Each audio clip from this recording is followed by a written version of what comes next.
इस वीडियो में हम आज आपके लिए क्लास 12 के मैथ्स का लेक्चर एक बार फिर से लेकर आए हैं। और आज के इस लेक्चर में हम आपको फंक्शंस के एक और टाइप, जो कि सबसे इम्पॉर्टेंट टाइप है, जिसे बाइजेक्टिव फंक्शन या one one onto function कहा जाता है, इसके सारे कॉन्सेप्ट्स इस लेक्चर के अंदर हम आपको डिस्क्राइब करके बताने जा रहे हैं। क्योंकि आगे अभी आपको इन्वर्टिबल फंक्शन और इन्वर्स फंक्शंस के बारे में पढ़ना है।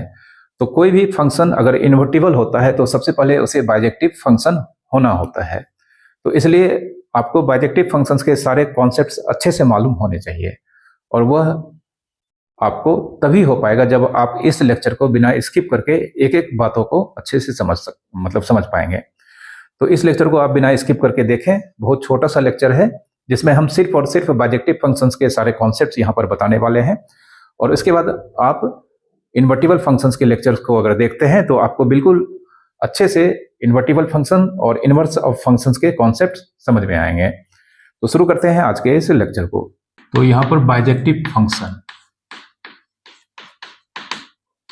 बाइजेक्टिव या इसे one one onto function भी कहा जाता है। One one onto function. तो कोई भी फंक्शन बाइजेक्टिव फंक्शन कब होता है? सीधे शब्दों में कोई भी फंक्शन बाइजेक्टिव फंक्शन तब कहलाता है जब वो एक ही समय पर वह वन वन, जिसे इंजेक्टिव भी कहा जाता है, और ऑन टू मतलब जिसे सर्जेक्टिव भी कहा जाता है। तो कोई भी फंक्शन अगर इंजेक्टिव और सर्जेक्टिव दोनों एक साथ है तो उसे बाइजेक्टिव फंक्शन कहा जाता है। ठीक है, तो इसे हम फॉर्मली डिफाइंड करेंगे कुछ इस तरह से। अगर हम मान लेते हैं कोई भी फंक्शन यहाँ पर f सेट x से सेट y में है, and y equals to fx, कुछ ना कुछ अगर यहाँ पर दिया रहेगा, वो तो क्वेश्चन में दिया रहता है। तो कोई भी फंक्शन अगर सेट x से सेट y में है, such that it is one one, it is one one. One one को इंजेक्टिव भी कहा जाता है, हम आपको बता चुके हैं। Such that it is one one as well as onto, जिसे सर्जेक्टिव भी कहा जाता है। ठीक है, सर्जेक्टिव। तो कोई भी फंक्शन अगर इंजेक्टिव और सर्जेक्टिव दोनों एक साथ एक ही समय पर होता है तो उस फंक्शन को बाइजेक्टिव फंक्शन कहा जाता है। तो देयरफॉर कह सकते हैं injective plus surjective equals to क्या हो जाएगा? Bijective. Injective plus surjective bijective होगा। अब इंजेक्टिव कब होता है ऑलरेडी हम बता चुके हैं, आप मेरे इंजेक्टिव फंक्शंस वाले लेक्चर को देख सकते हैं। सर्जेक्टिव भी क्या होता है ये हम आपको प्रीवियसली लेक्चर में बता चुके हैं। इसका एक सेपरेट लेक्चर हमारे इस चैनल पर अवेलेबल है, आप उसे जाकर देख सकते हैं। ठीक है, तो यहाँ पर एक डायग्राम से हम आपको समझाते हैं। ये हम मान लेते हैं एक सेट है x, एक सेट है y, इसमें एलिमेंट है 1 2 3 4 5, और इसमें एलिमेंट मान लेते हैं a b c d e। Set x से सेट y में फंक्शन है f। अब यहाँ पर हम इसे कुछ इस तरह से, सेट एक x का एलिमेंट सेट y के एलिमेंट से किस तरह से रिलेटेड है, इसको हम यहाँ पर शो कर रहे हैं।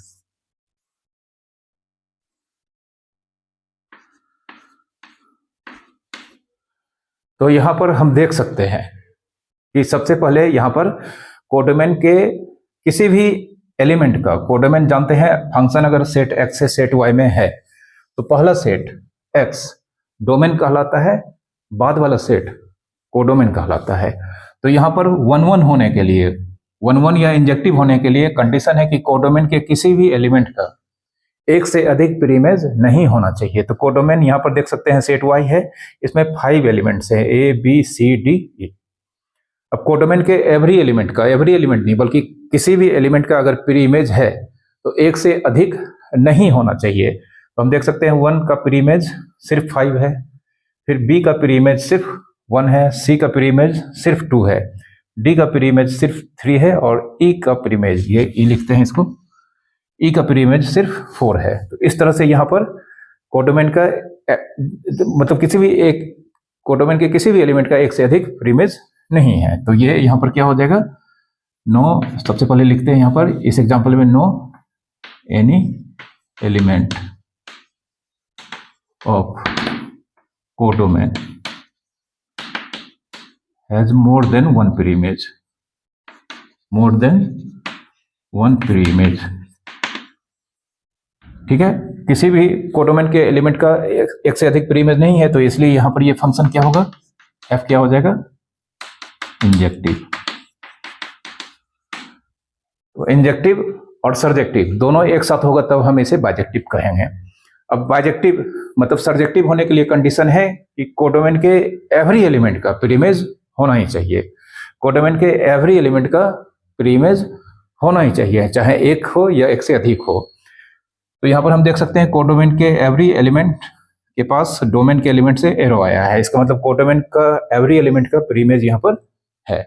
या कह सकते हैं सर्जेक्टिव होने के लिए एक चीज और कर सकते हैं कि कोडोमेन और रेंज इक्वल होना चाहिए। तो अगर हम यहाँ पर रेंज निकालेंगे, रेंज जिसे एफ और डोमेन जिस सेट को रिप्रेजेंट करता है उसको ब्रैकेट में लिखते हैं, तो रेंज, ठीक है, रेंज मतलब एफ और स्मॉल ब्रैकेट के अंदर जो सेट डोमेन को रिप्रेजेंट करता है उस सेट का नाम लिखते हैं। तो रेंज, रेंज में जितने भी इमेजेस हैं उसके कलेक्शन से बना हुआ सेट होता है। तो हम देख सकते हैं 1 का इमेज कौन है, बी, 2 का इमेज सी है, 3 का इमेज डी है, 4 का इमेज ई है एंड 5 का इमेज ए है। ठीक है, तो रेंज यहाँ पर कंप्लीटली सेट y के वैल्यू को रिप्रेजेंट करता है, मतलब रेंज हम यहाँ पर फाइंड किए हैं y, और ये किसके बराबर है, कोडोमेन। तो जब किसी फंक्शन का रेंज और कोडोमेन आपस में इक्वल्स होता है तो उस फंक्शन को सर्जेक्टिव कहा जाता है। तो यहाँ पर f सर्जेक्टिव, ये सर्जेक्टिव भी हो गया, इंजेक्टिव भी है, इसलिए ये फंक्शन बाइजेक्टिव फंक्शन को रिप्रेजेंट करता है। तो देयरफॉर f क्या हो जाएगा, f इज बाइजेक्टिव। ठीक है, f क्या हो जाएगा, बाइजेक्टिव हो जाएगा। एक चीज और हम यहाँ पर ऑब्जर्व करके यहाँ पर कंक्लूजन निकाल सकते हैं कि यहाँ पर सेट x और सेट y दोनों ही फाइनाइट सेट्स हैं। फाइनाइट सेट्स मतलब दोनों में नंबर ऑफ एलिमेंट्स यहाँ पर क्या है, काउंटेबल है, इसमें 5 एलिमेंट्स है, इसमें 5 एलिमेंट्स है। तो जब दो सेट फाइनाइट सेट्स होता है तो उसको बाइजेक्टिव होने के लिए दोनों में नंबर ऑफ एलिमेंट्स सेम होना चाहिए, तभी वह बाइजेक्टिव हो सकता है, मे भी हो सकता है। ठीक है, लेकिन ये अगर बाइजेक्टिव अगर होगा एक फाइनाइट सेट से दूसरा सेट में कोई भी फंक्शन, तो ये आपको हमेशा याद रखना है कि दोनों में नंबर ऑफ एलिमेंट्स इक्वल होना ही चाहिए। ठीक है, तो यहाँ पर इफ अगर फंक्शन सेट x से सेट y में है and x and y are कैसा सेट, फाइनाइट सेट्स, ठीक है, तो then number of elements in x मतलब cardinal number of elements in x, जिसे यहाँ पर nx से डिनोट किया जाता है, और number of element in set y ये मस्ट होना चाहिए, मस्ट होल्ड्स। ठीक है, ऑब्जेक्टिव क्वेश्चन में इस तरह का क्वेश्चन आपको एग्जामिनेशन में पूछा जा सकता है, तो इस चीज को याद रखना है कि अगर दो सेट फाइनाइट सेट्स हैं और अगर वह बाइजेक्टिव फंक्शन है तो इसलिए यहाँ पर इस दोनों फंक्शन में number of elements definitely equals होने चाहिए। ठीक है, अब ये तो डायग्राम से किसी भी डेफिनेशन को समझाने का तरीका हो गया, बट रियल लाइफ में हमें इस तरह का डायग्राम का क्वेश्चंस नहीं मिलता है। ठीक है, तो अब जो क्वेश्चंस आपको बुक्स में मिलेंगे वह किस तरह का होगा, उसको किस तरह से सॉल्व करेंगे ताकि वो फंक्शन बाइजेक्टिव है या नहीं है यह मालूम करने के लिए। तो डेफिनेटली हमारा सबसे पहला कॉन्सेप्ट है कि कोई भी फंक्शन को अगर बाइजेक्टिव प्रूव करना है तो उसे दो चीज के लिए टेस्ट करना होगा, पहला इंजेक्टिव फंक्शन के लिए टेस्ट करना होगा, दूसरा सर्जेक्टिव फंक्शन के लिए टेस्ट करना होगा। अगर यह दोनों फंक्शन होगा तभी जाकर उस फंक्शन को हम डिक्लेयर कर पाएंगे कि वह बाइजेक्टिव फंक्शन होगा। एक क्वेश्चन को हम सॉल्व करके बताते हैं। यहाँ पर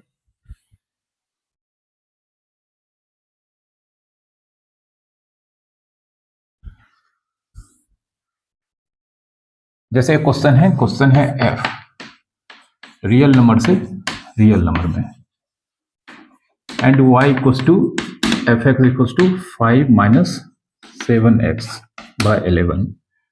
तो चेक करना है, चेक इज इट बाइजेक्टिव। और नॉट, ठीक है, चेक करना है या बाइजेक्टिव है या नहीं है। तो सबसे पहले हम इसे इंजेक्टिव के लिए चेक करेंगे। अगर यह इंजेक्टिव हो गया तो फिर हम इसे सर्जेक्टिव के लिए चेक करने जाएंगे, और सर्जेक्टिव भी हो गया तो यह बाइजेक्टिव होगा। और अगर हम इंजेक्टिव के लिए हम इसे चेक करने जा रहे हैं और इंजेक्टिव नहीं है तो सर्जेक्टिव चेक करने के लिए हम नहीं जाएंगे, क्योंकि इंजेक्टिव है ही नहीं। तो सर्जेक्टिव अगर हो भी जाएगा तो क्या फर्क पड़ता है, बाइजेक्टिव तो होगा नहीं, क्योंकि बाइजेक्टिव होने के लिए इंजेक्टिव और सर्जेक्टिव दोनों फंक्शन होना चाहिए एट द सेम टाइम। तो यहां पर हम लिखेंगे फॉर इंजेक्टिव। फॉर इंजेक्टिव होने के लिए बता चुके हैं, दो आर्बिट्रेरी एलिमेंट डोमेन से हम लेंगे, late x1 x2 belongs to R। ठीक है, इंजेक्टिव कैसे चेक किया जाता है हम आपको इंजेक्टिव फंक्शंस के लेक्चर्स में बता चुके हैं ऑलरेडी। ठीक है, तो यहां पर उसी को हम अप्लाई करने जा रहे हैं। लेट x1 एंड x2 दो रियल नंबर आर्बिट्रेरी सेलेक्टेड, मतलब रेंडमली सिलेक्टेड हम डोमेन से लिए हैं। फिर लेट किया जाता है x1 पे फंक्शन का वैल्यू fx1 और x2 पे फंक्शन का वैल्यू fx2, ये दोनों इक्वल से आपस में, ये भी लेट करना होता है। अब आगे हम यहाँ पर इसको सिंप्लीफाई करेंगे और अल्टीमेटली मतलब फाइनली अगर x1 इक्वल टू x2 आता है तो फंक्शन इंजेक्टिव हो जाएगा, और अगर x1 इक्वल टू x2 यह नहीं आता है, मतलब इसके अलावा कोई दूसरा चीज आता है, तो फंक्शन इंजेक्टिव नहीं होगा। अब fx1 चूंकि fx है 5 माइनस 7x बाई 11, तो fx1 हो जाएगा 7 माइनस x1 बाई 11, और fx2 हो जाएगा 5 माइनस 7x2 बाई 11। ठीक है, तो हम यहाँ देख सकते हैं x, ये 11 और 11 कैंसिल हो जाएगा। फिर यहाँ पर 7 minus x1 equal to 5 minus, ये 5 माइनस 7x1, 5 माइनस 7x1 होगा। ठीक है, अब यहाँ पर 5 minus 7x1 equal to 5 minus 7x2, ये बचेगा, प्लस 5 कैंसिल हो जाएगा। अब यहाँ पर है minus 7x1 equal to minus 7x2, minus 7x1 equal to minus 7x2, फिर माइनस 7 कैंसिल हो जाएगा, तो देयरफॉर यहाँ पर x1 इक्वल टू x2। अब x1 इक्वल टू x2 आना चाहिए था, इंजेक्टिव होने के लिए आया है, तो हम यहाँ पर कहेंगे ये जो फंक्शन f है ये कैसा फंक्शन है, इंजेक्टिव, तो therefore f is injective, f injective है। अब हम इसको सर्जेक्टिव के लिए चेक करेंगे, तो फॉर सर्जेक्टिव के लिए या तो हम रेंज निकालने जाएंगे, रेंज अगर कोडोमेन R के बराबर आ जाता है तो सर्जेक्टिव होगा, या दूसरा प्रोसेस है कि कोडोमेन का एवरी एलिमेंट का अगर प्रीइमेज है, ऐसा अगर हम यहाँ पर इसे कंक्लूड करके दिखा दें तब भी फंक्शन क्या हो जाएगा, सर्जेक्टिव होगा। तो हम दूसरा टेक्निक मतलब दिखाएंगे कि कोडोमेन के एवरी एलिमेंट का प्रीइमेज डोमेन में है, और ऐसा अगर हम यहाँ पर दिखा देते हैं तो फंक्शन क्या हो जाएगा, सर्जेक्टिव। और अगर नहीं दिखा पाते हैं तो फंक्शन सर्जेक्टिव नहीं होगा। तो उसके लिए हम यहाँ पर क्या करेंगे, y इक्वल टू दिया गया है, fx को बीच से हटाते हैं, तो 5 माइनस 7x बाय 11। तो अभी y का वैल्यू x के टर्म में है, और x यहाँ पर जानते हैं किसका एलिमेंट है, डोमेन का। ठीक है, तो अब हम x का वैल्यू y के टर्म में निकालेंगे। यहाँ पर 11y equal to 5 minus 7x। अब माइनस 7x को हम इस ओर ले आते हैं तो प्लस 7x, और 11y को हम दूसरी ओर ले जाते हैं तो 5 माइनस 11y होगा। ठीक है, अब 7 को दूसरी ओर ले जाते हैं तो therefore x equal to 5 minus 11y by 7। अब y, ये जो y है ये अपना वैल्यू कोडोमेन से लेगा, और y यहाँ पर कोडोमेन के वैल्यू मतलब रियल नंबर को रिप्रेजेंट करता है। तो यहाँ पर अगर हम कुछ भी y पुट करेंगे, क्योंकि नीचे 7 है तो ये हमेशा जो x का वैल्यू आएगा वो ऑलवेज एक यूनिक रियल नंबर होगा। तो देयरफॉर कह सकते हैं फॉर एवरी, ये एवरी का सिंबल है, for every y belongs to R, मतलब कोडोमेन। ये क्या है, codomain. For every y belongs to R, मतलब यहाँ पर y दोनों तरफ R है, लेकिन ये बाद वाले R मतलब कोडोमेन का एलिमेंट है। 5 माइनस 11y मतलब जानते हैं y अगर रियल नंबर है तो 11 इंटू वाई भी रियल नंबर होगा, और उसमें अगर 5 ऐड करेंगे तब भी वो रियल नंबर होगा, और बाय 7 जो कि x के वैल्यू को रिप्रेजेंट करता है, ये भी क्या होगा, रियल नंबर, मतलब डिफाइंड। मतलब एवरी y मतलब हो गया, यहाँ पर ये एवरी का सिंबल है, एवरी y का मतलब हो गया कोडोमेन के एवरी एलिमेंट, एक भी छूटना नहीं चाहिए। तो एवरी y जो कि कोडोमेन का एलिमेंट है, उसके लिए अगर हम यहाँ पर 5 - 11 y/7 निकालते हैं जो कि x का वैल्यू बिलोंग करता है डोमेन से, वो हमेशा डिफाइंड होगा। ठीक है, तो इसका मतलब एवरी y के लिए यहाँ पर x, एवरी y कोडोमेन के लिए x डोमेन में है, मतलब एवरी y कोडोमेन के लिए एक प्री इमेज डोमेन में है, एवरी y के लिए x एक प्री इमेज है। क्योंकि यहाँ पर कंक्लूजन आ चुका है कि जो रियल नंबर होगा वो डिफाइंड होगा। डिफाइंड इसलिए होगा कि नीचे यहाँ पर 0 नहीं है। तो यहाँ पर हम कह सकते हैं therefore every y belongs to R has pre image x in R domain. ठीक है, एवरी y, यहाँ पर एवरी y जो बिलोंग्स टू R मतलब कोडोमेन से बिलोंग करता है, उसका एक प्री इमेज x डोमेन में है। तो देयरफॉर ये फंक्शन क्या हो गया, therefore f is onto मतलब सर्जेक्टिव। अब यहाँ पर हम पहले ही फाइंड कर चुके हैं कि ये इंजेक्टिव है, और यहाँ पर फाइंड कर चुके हैं कि ये सर्जेक्टिव है। तो हम कह सकते हैं therefore f is bijective. Injective और सर्जेक्टिव दोनों हो गया, तो ये फंक्शन क्या होगा, अल्टीमेटली बाइजेक्टिव होगा। ओके, इस क्वेश्चन में फिर से हमें चेक करना है कि ये फंक्शन बाइजेक्टिव है कि नहीं है। तो यहाँ पर फंक्शन f है, डोमेन है real number except 1 to real number, and y equals to fx equals to 3x + 5/x-1। तो अब ये इंजेक्टिव और सर्जेक्टिव दोनों इसको चेक करेंगे। अगर ये दोनों हो गया तो ये अल्टीमेटली बाइजेक्टिव फंक्शन होगा। तो सबसे पहले हम यहाँ पर इंजेक्टिव के लिए इसे चेक करते हैं, इंजेक्टिव। ठीक है, इंजेक्टिव के लिए फिर से यहाँ पर हम लिखेंगे let x1 x2 belongs to R minus set जिसमें 1 है। तो इसके ये दो आर्बिट्रेरी एलिमेंट को रिप्रेजेंट करता है। फिर हम लेट करेंगे fx1 इक्वल्स टू fx2। ठीक है, अब यहाँ पर इसके बाद अगर सिंप्लीफाई करने के बाद अगर x1 इक्वल्स टू x2 आता है तो फंक्शन इंजेक्टिव होगा, और अगर नहीं आता है तो इंजेक्टिव नहीं होगा, और इंजेक्टिव नहीं होगा तो फिर ये बाइजेक्टिव भी नहीं होगा। तो fx1, fx दिया गया है 3x + 5/x-1, तो fx1 हो जाएगा 3x1 + 5/x1-1, और fx2 इसी तरह से हो जाएगा 3x2 + 5/x2-1। क्रॉस मल्टीप्लिकेशन यहाँ पर अप्लाई करते हैं, तो x2 - 1 इंटू 3x1 + 5, फिर x1 - 1 इंटू